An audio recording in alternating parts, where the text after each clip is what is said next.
Hamstring set ആയാലോ? എങ്ങനെയാണ് നീ അടിക്കണം? എടാ ഹാംസ്ട്രിങ് അടിക്കുമ്പോൾ കുറെ പേർക്ക് കിട്ടാറില്ല എന്ന് വെച്ചാൽ ഹാംസ്ട്രിങ് കേൾസ് മറ്റേ ലെഗ് കേൾസ് അത് ചെയ്യുമ്പോൾ ആർക്കും കിട്ടാത്ത കാരണം എന്ന് വെച്ച് കഴിഞ്ഞാൽ കറക്റ്റ് മെത്തേഡിൽ ചെയ്യാത്തതുകൊണ്ടാണ്. അപ്പൊ ഇന്നൊരു മെത്തേഡ് ഞാൻ കാണിച്ചു തരാം. അപ്പൊ നമ്മുടെ നോർമൽ ലെഗ് കേളിൽ മനസ്സിലായിരിക്കും ഒന്നും കൂടി ഹൈറ്റ് കിട്ടാൻ വേണ്ടി ഇങ്ങനത്തെ നമ്മുടെ എന്താ പറയാ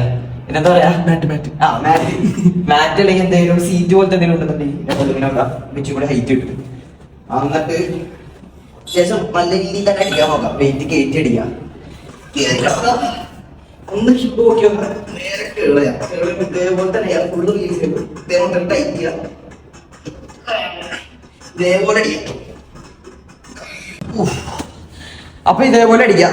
ഇതേപോലെ അടിച്ചു കഴിഞ്ഞാൽ ഒരു 2 മാസം കൊണ്ട് കിടിലായിട്ട് നിങ്ങളുടെ ഹാംസ്ട്രിങ് ബിൽഡാണെന്ന് നിങ്ങൾക്ക് തന്നെ മനസ്സിലാവും.